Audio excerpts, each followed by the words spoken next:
ప్రేక్షకులకి ఆ లలితాంబిక అమ్మవారి యొక్క అనుగ్రహం పరిపూర్ణంగా కలగాలని మనస్ఫూర్తిగా కోరుకుంటూ మనం ఈరోజు చెప్పుకోబోయేటువంటి టాపిక్ ఏదైతే ఉందో అది దక్షిణాయనము.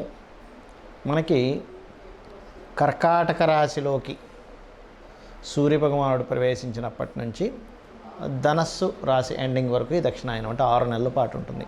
అంటే కర్కాటకము, సింహము, కన్య, తుల, వృశ్చికము, ధనస్సు రాశుల్లో సంచారాన్ని దక్షిణాయనం అంటారు. ఈ సమయంలో పితృదేవత ఆరాధన, దేవతా ఆరాధనతో పాటు పితృదేవత ఆరాధన ఎంత చేసుకుంటే అంత మంచిది. శాస్త్రంలో ఆ లలితాం అమ్మవారే దేవతలకి పితృదేవతలకు కూడా శక్తినిచ్చేది ఆవిడే. మనం దేవతల్ని పూజించడము, అర్చించడము, హోమాలు, యజ్ఞాలు చేయడం ద్వారా ఎలాంటి ఫలితాలు పొందుతామో పితృదేవతలకు కూడా చేయాలని మన శాస్త్రము. తద్వారా ఒక్కొక్క లగ్నం వారికి మీరు ఎటువంటి దానం ఇవ్వాలి, ఈ సమయంలో ఏ రకంగా చేసుకోవాలనేటువంటిది చెప్తాను. ఒక్కొక్క లగ్నం నుంచి మనం ఇప్పుడు మిథున లగ్నము, మిథున రాశి.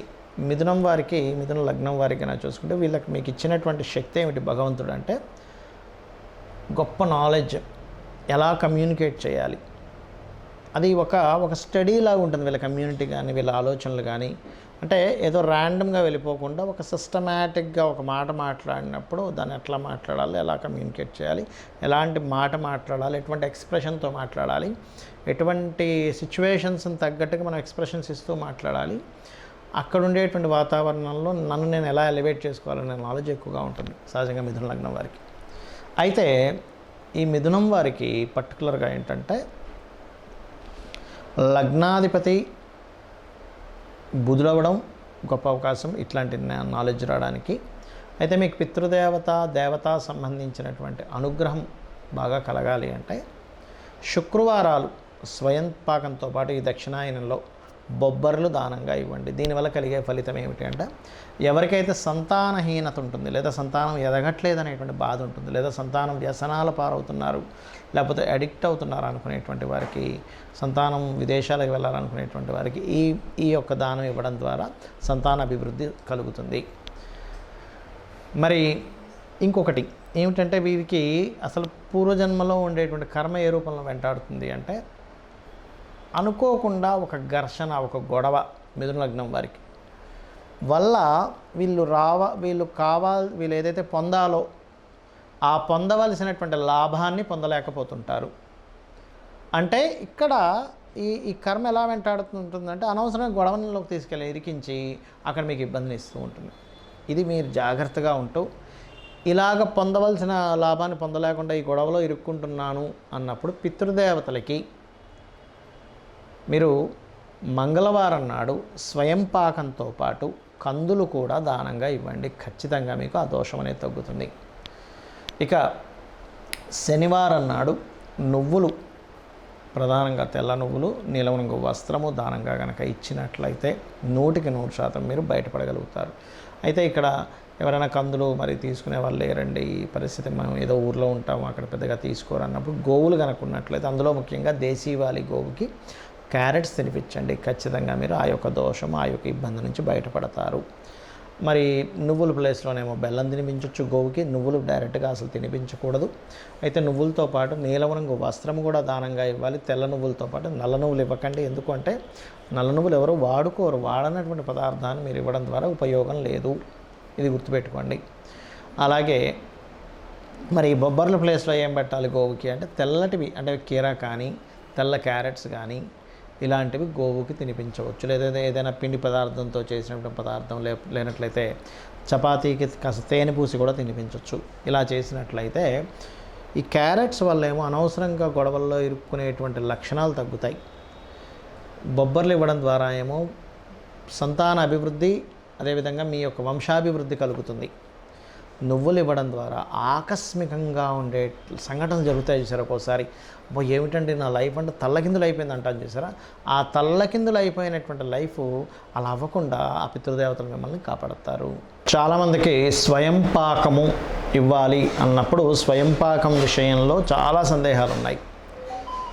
ఏ వస్తువులు ఇవ్వాలి, ఏ వస్తువులు ఇవ్వకూడదు పితృదేవతల కోసము అనేటువంటిది ముఖ్యంగా గుర్తుపెట్టుకోండి. స్వయం పాకంలో ప్రధానంగా బియ్యాన్ని ఇస్తారు.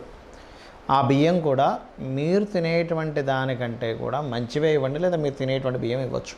అంతేగాని చాలామంది తెలియక ఏం చేస్తారంటే చౌకబారు బియ్యం ఇస్తారు. దానివల్ల తీసుకున్న వ్యక్తి కనుక అరే ఇలాంటిది ఇచ్చారేంటి అనుకుంటే అది పుణ్యం రావడం పక్క పెడితే ఇంకా అది దోషంగా అవుతుంది. మీ దగ్గర లేవు, బాగా బీదవాళ్ళు, దట్ ఈస్ డిఫరెంట్ కేస్. మీరు అదే బియ్యం తింటున్నారు, అప్పుడు వేరండి, అదే ఇవ్వచ్చు, తప్పేం లేదు. మీరు తినేదే మీరు ఇవ్వచ్చు, తప్పేం కాదు. అలాగే రెండవది ఏంటంటే కూరగాయల విషయంలో కూడా రెండు కూరగాయలు ఇవ్వడం, అట్లా కాకుండా 1 కిలోనో 1/2 కిలోనో ఆ రకంగా ఇవ్వండి. తెలియక చాలామంది ఏంటంటే 2 బెండకాయలు, 1 వంకాయ, 1 మిరపకాయ అట్లా ఇస్తారు. దానివల్ల ఎటువంటి యూజు ఉండదు. కాబట్టి ఏంటంటే ఇవ్వండి. పొరపాటును కూడా ఉల్లిపాయలు ఇవ్వకూడదు స్వయం పాకంలో, గుర్తుపెట్టుకోండి. ఉల్లిపాయలు అస్సలు ఇవ్వకండి. 2 రకాల కూరగాయలు, తోటకూర, పప్పు, పెసరపప్పు, శనగపప్పు, లేకపోతే ఈ పప్పులు ఇవ్వచ్చు పర్టికులర్గా. అలాగే స్వయం పాకం ఇచ్చేటప్పుడు మీ యొక్క గోత్రము, మీ యొక్క ఇప్పుడు ఎలా ఉంటుందంటే తండ్రి గారు గతించారనుకోండి, అప్పుడు తండ్రి గారు, తాతగారు, ముత్తాతగారు పేర్లు చెప్పిస్తారు. లేదా అవన్నీ కొంతమందికి ఏమవుతుందంటే కొన్ని విషయాలు తెలియవు. అయ్యో ముత్తాతగారి పేరేంటో తెలియదండి, తాతగారి పేరేంటో తెలియదని అంటూ ఉంటారు. అలాంటి వారికి ప్రత్యామ్నాయంగా వాళ్ళు వేరే చదువుతారు. చాలా తక్కువ, రేర్గా ఉంటారు, అది ఇవ్వాలి. ఇక మరొక విషయం ఏంటంటే ఇందులో చాలామందికి ఇంకొన్ని సందేహాలు ఉన్నాయి. ఏమిటంటే ఏమండి మేము మొత్తం 4 అన్నదమ్ములం, మా అన్నయ్య ఆల్రెడీ ఇస్తున్నాడు, నేను ఇవ్వచ్చా, లేకపోతే మా తమ్ముడు ఇచ్చేస్తున్నాడు కదా నేను అక్కర్లేదా అని. అలా ఏమీ లేదు, గుర్తుపెట్టుకోండి. ఎంతమంది పిల్లలున్నా వేరే వాళ్ళు ఆ యొక్క దానాది కర్మలు చేస్తున్నా మీరు మాత్రం ఇవ్వండి. మనకి ఈ యొక్క పితృదేవత ఆరాధన వల్ల వంశ అభివృద్ధి కలుగుతుంది అని చెప్తుంది శాస్త్రం. సంతానం కలగటం లేదు, ఖచ్చితంగా సంతాన యోగం అనేటువంటిది ఇస్తుంది. ఏమంటే అనవసరమైన రోగాలు మాకు ఇబ్బంది పడుతున్నారు అన్నప్పుడు రోగ సంబంధించినటువంటి విషయాలని ఈ పితృదేవత ఆరాధన అనేటువంటిది దీర్ఘ రోగాల నుంచి కూడా బయటపడేస్తుంది. లైఫ్లో అసలు ఎదుగుదల లేదండి. పితృదేవత ఆరాధన అద్భుతమైనటువంటి, ఎందుకంటే మనల్ని రక్షించుకుంటూ ఉంటారు వారు. కాబట్టి ఇది మర్చిపోకూడదని మన యొక్క సనాతన ధర్మంలోని, మన యొక్క శాస్త్రాల్లో ఉన్నటువంటి అంశం ఇది. మనకి ఇదేదో ఈ మధ్య కొత్తగా వచ్చింది కదా, మన రామాయణ మహాభారతాలలో కూడా భీష్మ పితామహుడు, అదేవిధంగా రాముడు, వీళ్ళందరూ పితృకర్మలు చేసినట్టు ఆ యొక్క దర్భల మీద ఆ యొక్క పిండములను పెడుతున్నటువంటివి మనం చాలా చూస్తూ ఉంటాం రామాయణ మహాభారతాల్లో కూడా. అంటే ఇదేదో ఈ మధ్య కాలంలో ఏదో వచ్చింది అనుకునేటువంటిది పూర్తిగా తప్పు, గుర్తుపెట్టుకోండి. అలాగే ఏమంటే ఈ 6 months దక్షిణాయనంలోనే చేయాలి, ఉత్తరాయణంలో చేయకూడదు అనేటువంటిది ఏం లేదు, గుర్తుపెట్టుకోండి. ఉత్తరాయణంలో చేయొచ్చు, దక్షిణాయనంలో మరింత ఎక్కువగా దాని యొక్క ప్రభావం ఉంటుంది అనేటువంటిది అర్థం. ఎందుకంటే ఆ యొక్క మహావిష్ణువు యోగ నిద్రలోకి వెళ్తారంటారు. ఈ యొక్క దక్షిణాయనంలో యోగ నిద్రలోకి మహావిష్ణువు వెళ్తున్నాడంటే దాని అర్థం ఏమిటంటే ఆయన ఏదో వెళ్తున్నాడని కాదు, మనము కూడా ఒక ధ్యాన సంబంధించినవి సాధనలు ఎక్కువగా చేయాలి. మహావిష్ణువు అంటే ఎవరో కాదు, మనలో ఉన్నటువంటి స్థితికారకుడే. మనం చేసే ప్రతి పనికి ఆయన నడిపించేవాడే. అంటే మనలో కూడా ఆయన యొక్క తత్వం ఉంది. కాబట్టి సాధనా కాలానికి ఈ దక్షిణాయనం గొప్పది, పితృదేవతలకి గొప్పది, ఏదైనా ఒక దీక్షల్లా తీసుకునేటువంటి వాటికి గొప్పది. ముఖ్యంగా వర్షాకాలం ప్రారంభం అవుతూ ఉంటుంది, ఇక్కడి నుంచి వర్షము, ఈ చలికాలాలు ఇవన్నీ. అంటే ఏమిటి, ఇలాంటి సమయాల్లో మీరు ఒకప్పుడు బయటికి వెళ్ళేవారు కాదు, ఎక్కువగా ఇంట్లోనే ఉండి సాధనలు చేసుకుంటూ ఉండేవారు. దానివల్ల ఏమిటి, బయటికి వెళ్ళి అనవసరంగా యోగ నిద్రలోకి వెళ్ళడం అంటే బయటికి వెళ్ళి ఈ రోగాలు ఇవన్నీ కూడా ఏంటి వర్షాల వల్ల వీటి వల్ల వస్తుంటాయి. కాబట్టి ఎటువంటి రోగములు రాకుండా ఇంట్లో నేను చక్కగా కూర్చొని ఇంట్లో నుంచి అన్నీ ఆపరేట్ చేస్తూ చాలా తక్కువ సమయాన్ని మాత్రం బయటికి వెళ్ళి రావడానికి చేసుకోవాలనేటువంటిది చెప్పేవారు.